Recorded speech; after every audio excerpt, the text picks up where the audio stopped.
Sporazuma oziroma predloga za sklenitev sporazuma med Republiko Slovenijo in Republiko Hrvaško, kjer je vlada pooblastila Marjeta Cotman, in sicer se gre za urejanje vojnih grobišč.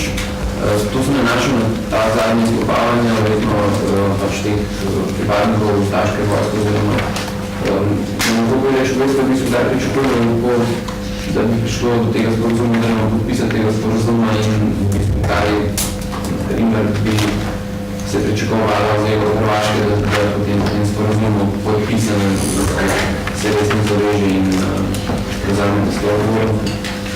Kot ste verjetno prebrali sporočilo za javnost, ki ste ga dobili, je besedilo sporazuma med državama usklajeno.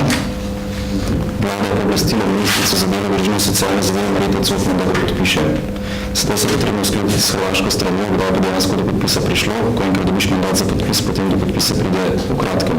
Kaj se pričakuje od druge strani glede predpisa, glede omenjenega sporazuma, njegovo spoštovanje in uveljavljanje?